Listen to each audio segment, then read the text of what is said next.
Buenas noches, bienvenidos nuevamente a La Silla Rota. Vamos a conversar esta noche con Emilio Álvarez y Casa, uno de los defensores de derechos humanos más importantes del país, más reconocido, ex ombudsman de la Ciudad de México. Emilio, muy bienvenido, muchas gracias. Al contrario, Roberto, mi privilegio estar aquí en La Silla Rota. Muchas gracias. Muchas gracias. Temas abundan en este momento. Propondría abordar inicialmente la muy reciente resolución de la Corte en materia de derechos humanos con dos implicaciones centrales, entiendo. Un nuevo lineamiento, una nueva normatividad para jueces en materia de derechos humanos y también un cambio muy relevante, histórico, se asegura, respecto del fuero militar. Las dos decisiones que toma la Suprema Corte de Justicia de la Nación tienen detrás una serie de significaciones de extraordinaria magnitud y en sí mismo van a acelerar procesos. Lo de la decisión de la Corte no hubiera sido posible sin la reforma constitucional en materia de derechos humanos. No hubiera sido posible sin la sentencia de la Corte Interamericana de Derechos Humanos sobre el caso de Rosendo Radilla. Y no hubiera sido posible si no hubiera habido familiares que hubieran luchado desde hace 37 años, cuando Rosendo desapareció, en el 74, por buscar justicia. Este proceso tuvo un largo caminar en México, pero ya cristalizó. Y cristaliza en dos grandes dimensiones. La primera es que se cambia un criterio de 70 años, donde la Suprema establece que todos los jueces de este país, todas las juezas de este país, tienen ahora la obligación de en sus sentencias incorporar instrumentos internacionales de derechos humanos. Eso cambia lo que se llama el control de convencionalidad. Es decir, los jueces tendrán ahora que ver convenciones, instrumentos, tratados, de manera que en su actuar de justicia cotidiano, en sus sentencias, tenga el instrumento de los derechos humanos. Eso, Roberto, ¿qué quiere decir? Los derechos humanos se hacen justiciables. Ya no son recomendaciones de las comisiones de derechos humanos, ya no es que si el amparo, no, se hacen justiciables en todo el orden jurídico mexicano. Eso es de una extraordinaria importancia. Y la segunda es que acelera una discusión sobre el fuero militar que se venía dando desde mucho tiempo antes, esencialmente en la producción de un estado de excepción del ejército mexicano, producto de la constitución del Estado mexicano en el siglo XX. La constitución decía una cosa, pero se operaba de otra manera.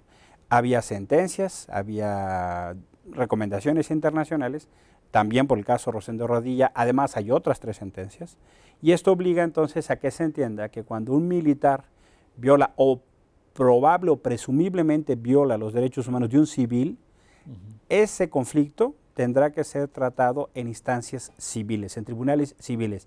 Claro, bajo la presunción de inocencia, bajo el debido proceso para el militar, pero ya no será en una instancia militar como venía siendo, ahora tendrá que ser una instancia civil. Me llama la atención, Emilio, esto que subrayas de la gente que durante décadas se movilizó para exigir justicia. ¿Cuál sería la reflexión en torno a la memoria en materia de derechos humanos, en torno a la participación cívica? Mira, no es exagerado decir que lo que decidió la Corte es justamente de una enorme trascendencia, pero eso no hubiera sido posible si no hubiera unas víctimas que hubieran reclamado justicia en México o fuera de México. Tomó tiempo, pero el alcance de la lucha de estas víctimas ahora nos beneficia a todos. Y eso demuestra y da un mensaje muy esperanzador de que la lucha por la justicia, que la participación de la sociedad, los organismos de la sociedad civil que litigaron el caso, la Comisión Mexicana de Defensa y Promoción de los Derechos Humanos, los ministros que trabajaron, entonces tiene un enorme beneficio, no solo para la no repetición, por ejemplo.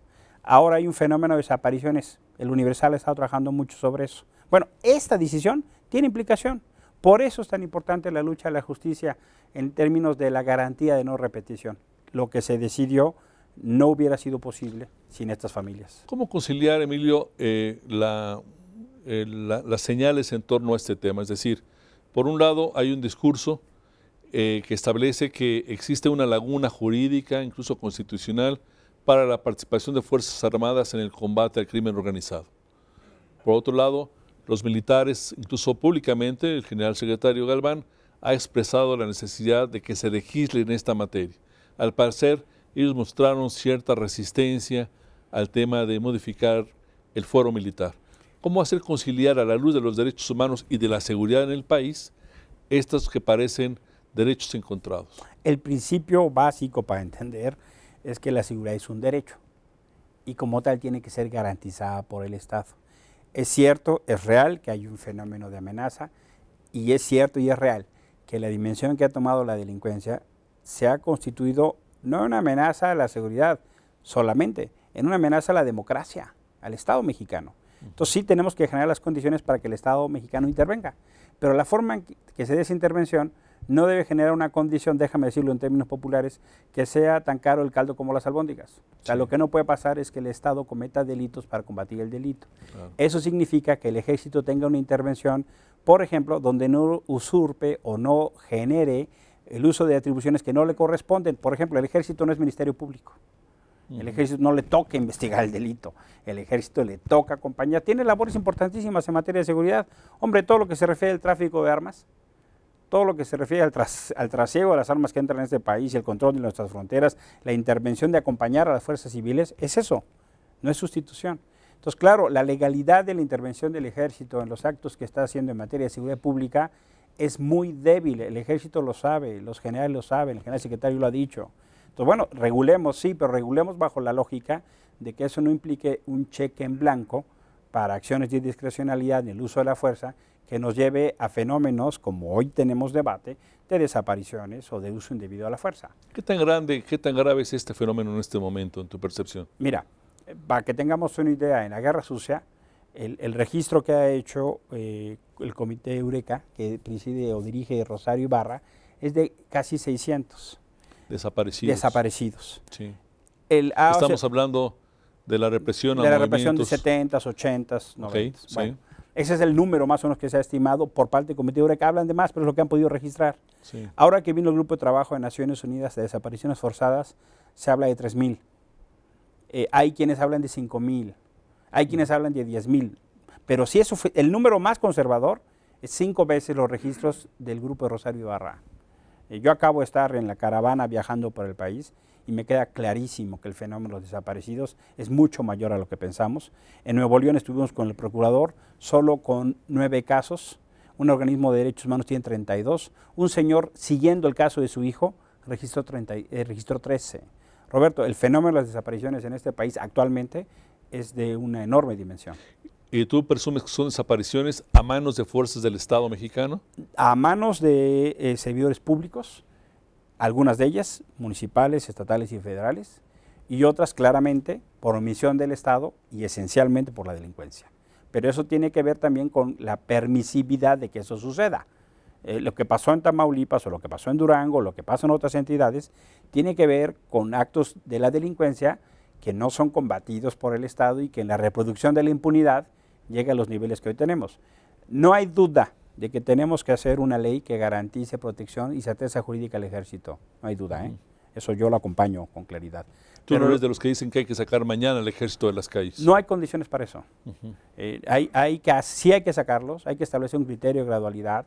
Por ejemplo, hay lugares en Tamaulipas donde nos decía la gente, es que si ustedes retiran al ejército, no podemos ni salir a comprar comida. Hay lugares donde la delincuencia controla el territorio. Y sacar a la delincuencia sería tan grave como haber metido al ejército como se metió. Tenemos que hacer en fenómeno de lo que pasa territorialmente y la construcción de la institucionalidad de seguridad civil. Pero sí hay que retirar al ejército, eso no hay duda. Tenemos que ver cómo va y también tenemos que dejar una condición de protección jurídica que no implique una ley de amnistía, que no implique un cheque en blanco para el uso de la fuerza de manera irracional. Okay. Vamos a ir a un receso. Emilio, muchas gracias. Regresamos en un minuto con ustedes. Muchas gracias.